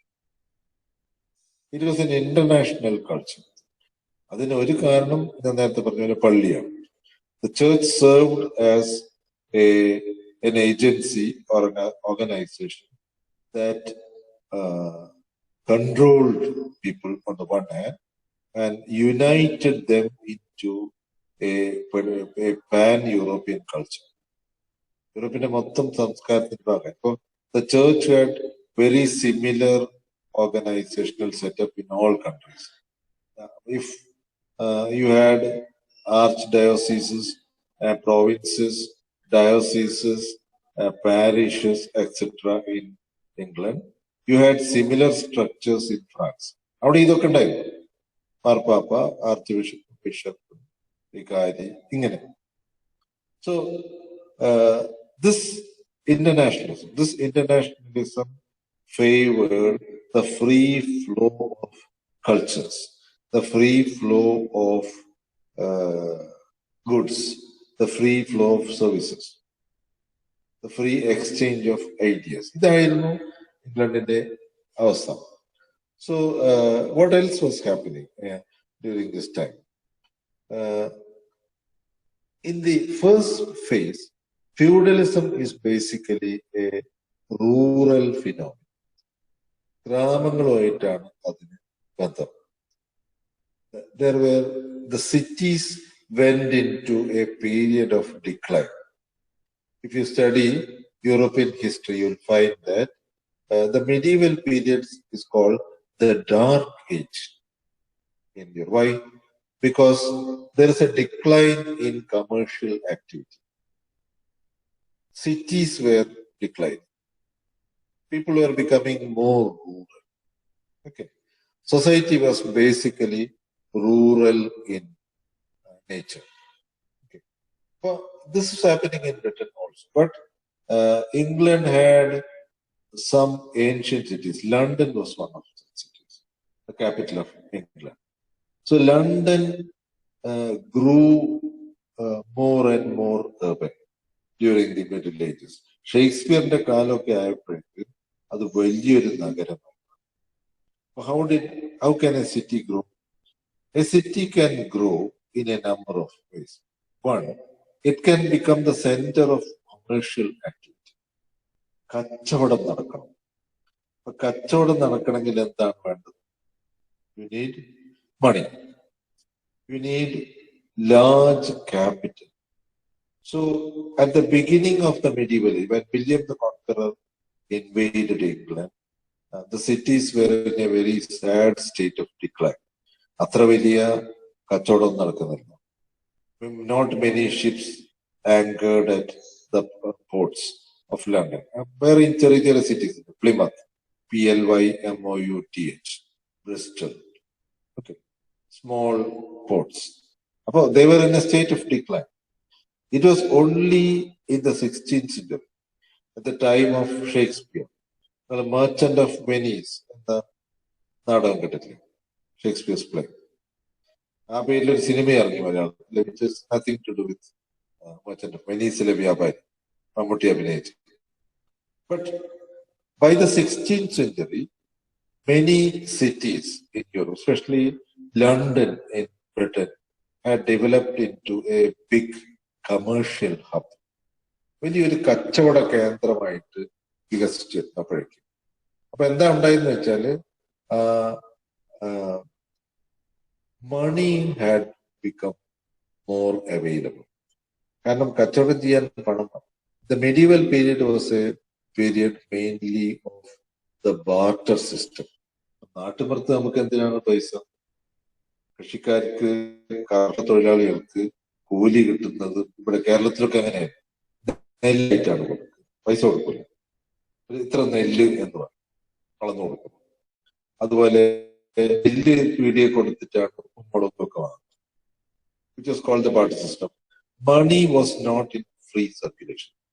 So money became more available during the end of the medieval period. അതിന് കാരണം ഈ നഗരങ്ങളുടെ വളർച്ച, the growth of cities in Europe. അതെങ്ങനെയാണ്? Cities grew by the efforts of people who were called artisans. കരകൗശല വിദഗ്ധർ, കമ്മാളർ എന്നാണ് മലയാളത്തിൽ. ഈ സാധാരണ ഉപകരണങ്ങളൊക്കെ ഉണ്ടാക്കും, കത്തി ഉണ്ടാക്കുക, ജനങ്ങൾ ഉപയോഗിക്കുന്ന സാധനങ്ങൾ, വീട്ടിൽ ഉപയോഗിക്കുന്ന സാധനങ്ങളൊക്കെ ഉണ്ടാക്കുക. House hold articles, okay, publicly used articles, മരം കൊണ്ട്, ഇരുമ്പ് കൊണ്ട് ഒക്കെ ഉണ്ടാക്കുക. ഇപ്പൊ കാളവണ്ടിയുടെ ചക്രം ഉണ്ടാക്കുക കേട്ടോ. ഇതൊക്കെ these are the works of artisans, കരകൗശലക്കാരും കമ്മാളരും. അപ്പൊ അവര് ദേ ഹാഡ് ആർട്ടിസൻ സ്കിൽസ്. ഇതുപോലുള്ള കമ്മാളരുടെ സംഘങ്ങളുണ്ട്. Establish themselves. അപ്പൊ നാട്ടുമ്പുറത്തുനിന്നൊക്കെ വല്ലവരും ചാടി പോവുകയാണെങ്കിൽ അവരെത്തുക ഈ നഗരങ്ങളിലാണ്. Okay, serfs without work. നിങ്ങൾക്കറിയാം, കൃഷിക്കൊക്കെ എന്തെങ്കിലും നാശം സംഭവിക്കുകയാണ്, അല്ലെങ്കിൽ ക്ഷാമം ഉണ്ടാകുകയാണ് ഒക്കെ, ചിലപ്പോൾ ആൾക്കാര് ഗ്രാമങ്ങളിൽ നിന്ന് പോയിട്ട് എത്തുന്ന നഗരങ്ങളിലാണ്. Where they will find work as artisans. ഇതുപോലെ സ്ഥാപനങ്ങളിൽ ആൻഡ് ആർട്ടിസൻസ്. പിന്നെ അത് ഒരു സംഘമായിട്ട് മാറും. അപ്പൊ അവരാണ് they generate money on the one hand. അവര് പണം, അവരുടെ കയ്യിലാണ് പണം. അങ്ങനെ അതിൽ ചിലർ they engage in trade. Gradually they accumulate capital. ആ പണമാണ് വ്യാപാരം ചെയ്യുന്ന ആൾക്കാർ കടായിട്ട് വാങ്ങും. So in the play Merchant of Venice, Antonio borrows money from a money lender called Shylock. Okay, he's a Jew. So such money lenders were also becoming established in cities. ഇത് medieval ഇംഗ്ലണ്ടിന്റെ അവസാനത്തെ കാലത്തെ ചരിത്രമാണ്. But in between this early medieval period and the late medieval period, life continued at a very slow pace, mostly based in villages. It is basically a rural structure. And the attitudes of the people. ബ്രിട്ടീഷുകാർക്ക് ഇപ്പോഴും കുറച്ച് feudalism ഉണ്ട് എന്ന് പറയാറുണ്ട്. അമേരിക്കക്കാരെ പോലെ അല്ല എന്ന് പറയാറുണ്ട്. ഓക്കെ, റെസ്പെക്ട് ഫോർ എൽഡേഴ്സ്, തറവാടിത്തം. നമ്മുടെ നാട്ടിൽ തറവാടിത്തമാണ്. തറവാടിത്തം എന്ന് പറഞ്ഞാൽ ചില കുടുംബങ്ങളെ ഒരു മഹിമ ഉള്ള പോലെ പറയും. ഈ കുടുംബങ്ങളെയാണ് നമ്മൾ ബഹുമാനിക്കേണ്ടതെന്ന് പറയും. Most of them are traditionally of land Lord families നമ്മുടെ നാട്ടിൽ. ഈ തറവാടിത്തം, ജന്മിത്തം, അതിൻ്റെതായിട്ടുള്ള ചില പ്രത്യേകതകൾ. So this finds expression in language also, ഭാഷയിൽ. അപ്പൊ ഭാഷയ്ക്ക് വന്ന മറ്റ് ചില കാര്യങ്ങൾ കൂടി ഇതിന്റെ കൂടെ നമ്മൾ ഓർക്കേണ്ടത്. ഇറ്റ്സ് നോമനൈസേഷൻ. ഒന്ന്, the decreasing number of what we saw as irregular verbs. അതായത് what we call regular verbs which have 3 forms. Okay, fly, flew, flown, FLOWN. അത്തരം വാക്കുകളുടെ എണ്ണം പിന്നെയും കുറയുന്നതായിട്ട് നമ്മൾ കാണും. Okay, the introduction of a particular use of the negative. Okay, the use of a structure with not. Okay, I did not go എന്നാണ് നമ്മൾ ഇപ്പം പറയാം. അന്ന് പറഞ്ഞിരുന്നത് I went not എന്നാണ്. നോട്ട് അവസാനം ചേർത്തിട്ടുള്ള. It is still available in the English language, especially in poetry. അങ്ങനെ, in other words, the language underwent a complete overhaul under the influence of French. An overhaul which probably cannot be revived. അതിനി തിരിച്ചെടുക്കാൻ പറ്റാത്ത വിധം മാറിപ്പോയിട്ടുണ്ട്. It's so deeply entrenched. Its formal language is completely under the influence of French. ഇന്നും ഇംഗ്ലീഷിലെ ഔപചാരികമായ ഭാഷ, ഒരു ചടങ്ങിന് ഉപയോഗിക്കുന്ന ഭാഷ, ഒരു കോർപ്പറേറ്റ് പിന്നെ യോഗത്തിൽ ഉപയോഗിക്കുന്ന ഭാഷ, ഇതൊക്കെ തന്നെ all these are heavily influenced by French. ഒരു കാര്യം കൂടി ഞാൻ പറയാം. The French language exerted an influence over English in 2 different stages. The early French influence was from what we call the Norman French, French spoken in Normandy. പക്ഷെ അതല്ല ഫ്രാൻസിലെ ഔദ്യോഗിക ഭാഷയായി മാറിയത്. The official language of France was later on was the French spoken in Paris, not Norman French. അപ്പൊ എന്തുണ്ടായി? By the 15th century, France had also become a powerful kingdom, and cultural exchanges continued. So many words from French arrived in English even after the 16th century. France was a country of manners, fashion. Okay. ഏറ്റവും പുതിയ dress, ഏറ്റവും പുതിയ consumer goods. Cigarette എന്നുള്ള വാക്ക് French ആണെന്ന് പറയേണ്ട ആവശ്യമില്ലല്ലോ. Like kameez, CHEMIS, petticoat എന്നുള്ളത് അതിന്റെ ഇംഗ്ലീഷാണ്, സ്ത്രീകളുടെ ഡ്രസ്. ഓക്കെ, പിന്നെ ഒരുപാട് വാക്ക്. ബ്രാ ഇസ് ഫ്രഞ്ച്, ഫ്രം ബ്രസിയർ, BRASSIER. അപ്പൊ ഡ്രസ് തുടങ്ങിയിട്ടുള്ള പല കാര്യങ്ങൾ ഫ്രഞ്ചിന്റെ ഇൻഫ്ലുവൻസ് കാണാം, even after the 15th century. So 2 types of French, the Norman French and the Parisian French. The French used in Paris. which ultimately became the official language of France. അപ്പൊ ഈ രണ്ട് കൾച്ചറിന്റെയും ഒരു the kind of amalgamation, it continued. It became even stronger after the 18th century. നമ്മൾ ഇതിൽ വരുന്ന അല്ലെങ്കിൽ നിങ്ങൾക്ക് ഓർക്കാൻ വേണ്ടി ഞാൻ പറയാം, with the romantic movement in English literature. The romantic movement was very closely related to the romantic movements in other parts of Europe. മാത്രമല്ല, France was a favored destination for travelers from England. ഫ്രാൻസിലും ഇറ്റലിയിലുമാണ് പോയത്.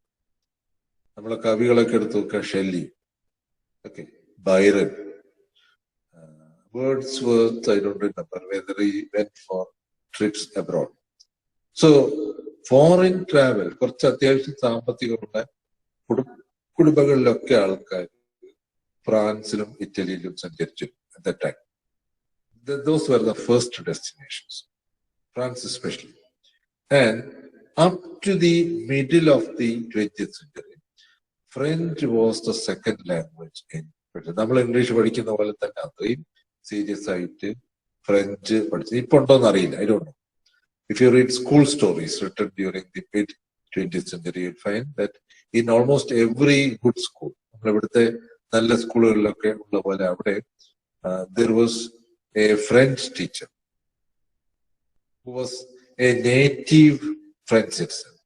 അങ്ങനെയുള്ള ടീച്ചേഴ്സിനെയാണ് വെക്കുക. So all kinds of jokes would be played on. അവർ English പറയുന്നത് പ്രശ്നമായി, കാരണം they won't use plurals. ഇപ്പൊ trousers എന്നാണ്, നമ്മൾ മലയാളത്തിൽ ട്രൗസർ എന്നാണ് പറയുന്നത്. In Britain, in English it is plural. Glasses എന്നാണ്, കണ്ണട എന്ന് ഒറ്റ സിംഗുലറിലാണ് മലയാളം പറയുന്നത്. കണ്ണ് എന്ന് ചിലപ്പോൾ നമ്മൾ സിംഗുലർ ഉപയോഗിക്കും. The British will also always say eyes. So trousers, even the names of some diseases are used in the plural. Measles, MEASLES. കുട്ടിക്ക് വരുന്ന സൂക്കേട്, അഞ്ചാമ്പനി എന്നൊക്കെ പറയുന്ന സൂക്കേട്, ഇങ്ങനെ കുരു പൊത്തുന്നു. The English word is measles. So the French teachers will say measle എന്നേ പറയുള്ളൂ, S ഉപയോഗിച്ച് പറയില്ല. As the French, in French probably it is used in the singular. ഇതൊക്കെ കേട്ട് കുട്ടികൾ ചിരിക്കുന്നൊക്കെ പല നോവലിൽ ചിത്രീകരിച്ചിട്ടുണ്ട്. So French was still very popular in Britain till at least the middle of the 20th century. ഇന്നും ഒരു പക്ഷേ ഉണ്ടാവാം. Okay. Today, of course, it might have lost its importance. Okay. So French is like any other European language, German. It does not have a cultural influence on Britain as it used to do once upon a time. So I think I have given you a picture of medieval England and Middle English. Yeah, this is how it happens. On the one hand, the transformation of the English language under Norman rule. അതെങ്ങനെയാണ് നിങ്ങൾ കൃത്യമായിട്ട് പറയണം, ഏതൊക്കെ തലത്തിലാണ്, at the level of vocabulary, at the level of pronunciation, at the level of sounds, phonology, okay, at the level of morphology, word formation, and that's the compounds become more frequent in the language. Okay, sorry, compounds become less frequent in the language. Prepositions are on the increase. Inflections are decreasing. ഇങ്ങനെ അപ്പോ നോമൻ influence on language is visible in all these areas. ഈ പറഞ്ഞ എല്ലാ കാര്യങ്ങളിലും ആ വ്യത്യാസം വ്യക്തം clear ആയി വരുന്നു. Okay, and also remember that medieval English is closer to our English. ഇന്നത്തെ ഇംഗ്ലീഷിൽ നമുക്ക് ചോസറിന്റെ കവിത മുഴുവൻ മനസ്സിലാവുന്നില്ലെങ്കിൽ ചില വരികളൊക്കെ മനസ്സിലാവും, അല്ലെ? When April with his April with his surest sorte, the drugget of March has pursued to the rote. കുറച്ച് മനസ്സിലാവും, അല്ലേ? April with his sweet showers. കുറച്ച് സൂക്ഷിച്ചു വായിച്ച് നമുക്ക് എന്തെങ്കിലും, but you cannot understand old English. അത് അത്രയും വ്യത്യാസം.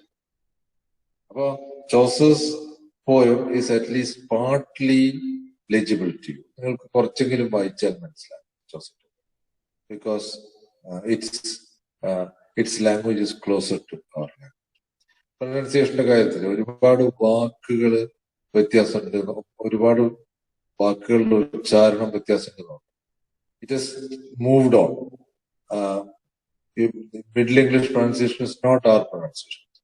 When you talk about pronunciation, remember that the word time, T-I-M-E, was pronounced time in medieval English. Up to Shakespeare's time, it was time. Now we pronounce it as time. And semantically also, കുറെ പഠിക്കാനുണ്ട്. പല വാക്കുകളുടെ അർത്ഥം മാറുന്നു. Fowl, F-O-W-L, only meant bird. The parliament of fowls, birds. Okay. Very commonly used in Chaucer's time. Okay. Kine, meaning cattle.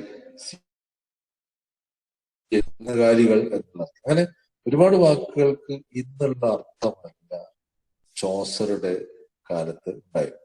Or even before, in the early medieval. Chaucer occupies the middle medieval period. In all these areas of the language. Okay.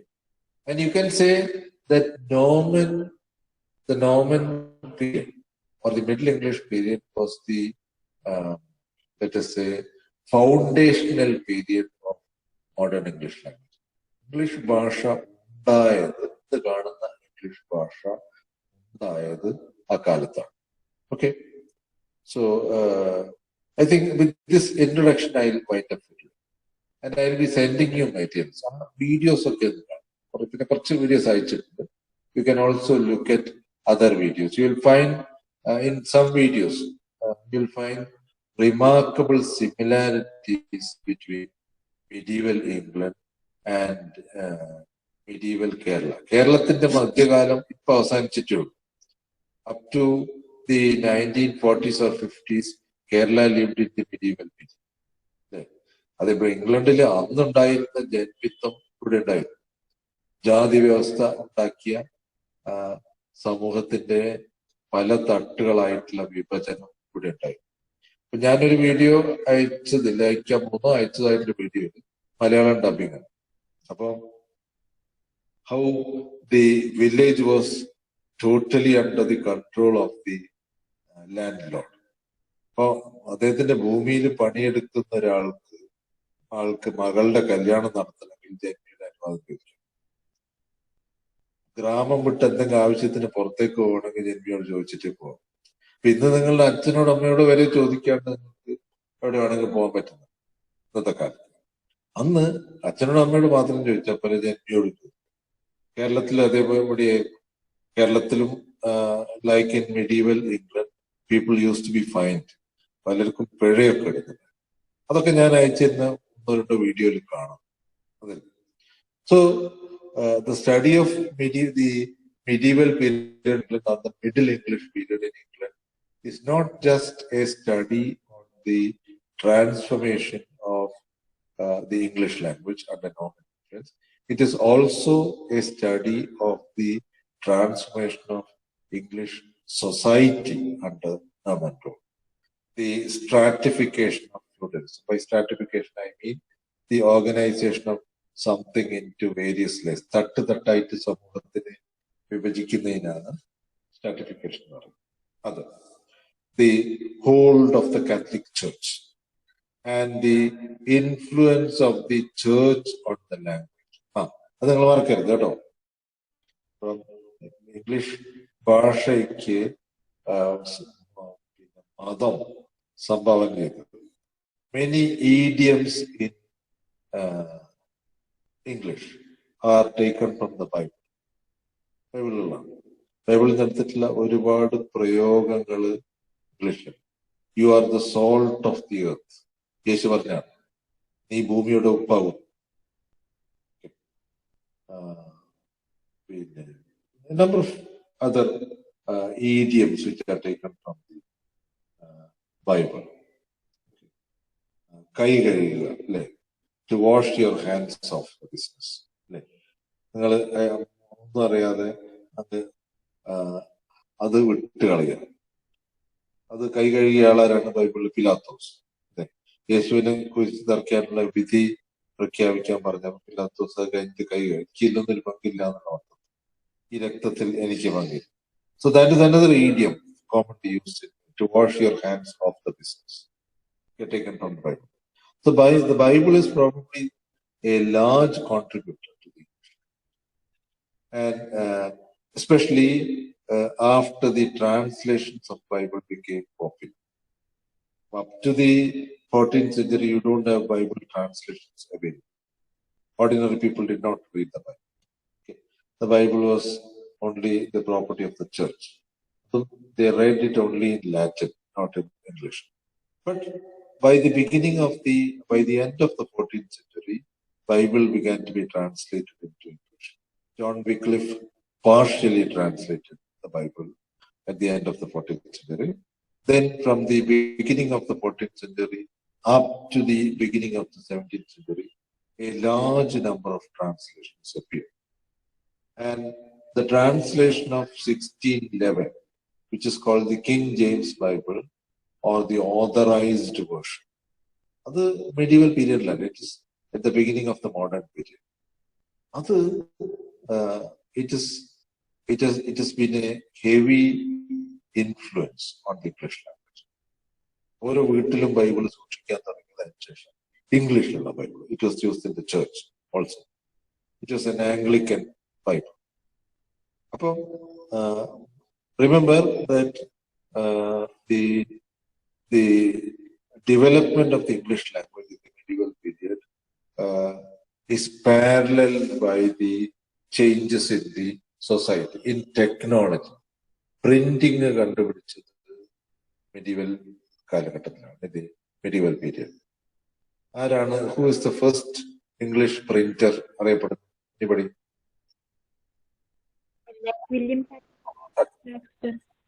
William Caxton.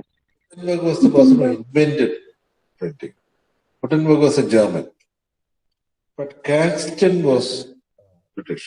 Caxton imported printing machines from countries like Belgium. And I think it was in 1476 that the first book was printed in. Okay. അപ്പം പിന്നെ കാക്സ്റ്റന്റെ ഒരു contribution എന്ന് പറഞ്ഞാൽ Caxton was the one who standardised English spelling. ഓർക്കണം, കാരണം Caxton ഇല്ലായിരുന്നെങ്കിൽ English spelling ഇപ്പോൾ തന്നെ അത്ര സുഖമില്ല, ഇതിലും കച്ചറയാവുമായി English. So for printing a book എന്ത് വേണം? അത് എല്ലാവർക്കും വായിക്കാൻ കഴിഞ്ഞാല് അതിന്റെ കോപ്പികൾ വേണ്ടത്ര ചെലവാകും. നിങ്ങൾ വേണ്ടത് അത്രയും കോപ്പിയല്ല. അപ്പൊ എന്ത് ചെയ്തു അദ്ദേഹം? He chose one out of many available spellings. So not only spellings, but one out of many available language forms. So, eyes. Plural is s. You add the morpheme is and it becomes plural. Eyes. Eyes. Cats. Dogs. Okay. But not all words have the same plural. For example, man, men, woman, women, okay, etc. Syllabus, syllabi. Syllabuses എന്ന് ഉപയോഗിക്കുന്നുണ്ട്, but syllabi is more common. So, there are forms like oxen. Oxen കാളകൾ, രണ്ട് കാളകൾ കൂട്ടിക്കെട്ടുന്ന ox singular, oxen plural. So the use of en was also common in Caxton's days. Eyes എന്ന് England London ഭാഗത്ത് പറയുമ്പോൾ, in the northern part of England the plural form was in iron. Okay. Oxen. Children ഇപ്പോഴും ഉണ്ട് ഇംഗ്ലീഷിൽ. അപ്പോൾ in some words the plural form n is still used. So Chaucer, where you had both forms available, Chaucer chose to take s. Therefore, in Caxton. In the books that Caxton printed, you have the plural form sir. So printing was responsible in a large way to the standardization of English. What is happening during the medieval period? Let us take a bird's eye view. On the one hand, England was opening up to the continent. Okay. On the other hand, England was consolidating itself into a nation state. സ്വയം ഒരു ദേശരാഷ്ട്രം ആയിട്ട് England വളരാൻ തുടങ്ങുന്ന കാലം with a language of its own, English, distinct from French or German. അപ്പോൾ ഉള്ളിൽ നിന്ന് മാറ്റുക, പുറത്തുനിന്ന് കടം വാങ്ങുക, അതേസമയം സ്വന്തം വ്യക്തിത്വം നിലനിർത്തുക, retaining your identity. All these things were happening simultaneously in England. And so this is what is happening on the one hand. Second, the medieval period represented the march of English society towards the modern period. പഴയ tribal സാമൂഹ്യ ഘടനയിൽ നിന്ന് മാറിയിട്ട് to adopting a feudal structure, then transforming the feudal structure into a modern societal structure by the end of the 15th century. ഒരുപാട് കാര്യം. Invention of printing is one reason. ആളുകളെ ദൂരെയുള്ള ആളുകളെ ബന്ധിപ്പിക്കും. ഇൻക്രീസ് ഇൻ ലിറ്ററസി, വിദ്യാഭ്യാസം കൂടിയിട്ട് ഈ പുസ്തകങ്ങൾ വായിക്കണമെങ്കിൽ അത്രയും വിദ്യാഭ്യാസം കിട്ടിയ ആളുകളാണ്. Standardisation is an important principle in the growth of a language, in the official organization of a language. So you must remember that even in the medieval period, there were different dialects of English. നല്ല ഒരു ഡസനോ അതിൽ കൂടുതലുണ്ടാവും dialects. So like what we have in Malayalam today, കോഴിക്കോടൻ മലയാളമുണ്ട്, തിരുവനന്തപുരത്ത് മലയാളമുണ്ട്, വള്ളുവനാടൻ മലയാളമുണ്ട്, Kannur Malayalam, Kasaragod Malayalam. So similarly, the dialects in medieval period were quite numerous. But 4 dialects are taken as important. Most important was the East Midland dialect, spoken in around London and the southeast part of England, including the coast. East Midland, West Midland, which is another dialect commonly used. Then Northern dialects used on the other side of the river Humber, Humber, northern part of England. Then, of course, Kentish. So these were the 4 dialects in the medieval period, out of which the East Midland dialect was the most prominent. Chaucer's poem, as well as many other important works, were written in the dialect. One important work written in another dialect, called the West Midland dialect, was Langland's poem, Piers the Plowman. I think you have the poem. Poem പഠിക്കാനല്ലേ? Piers the Plowman. Has it been removed from your first paper? Chaucer to the 18th century? Yes, sir, we have that. You have it. So that was originally written in the West Midland dialect. Okay. And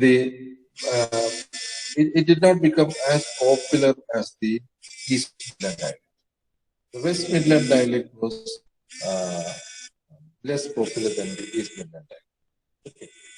So the East Midland dialect was the most prominent dialect during the period.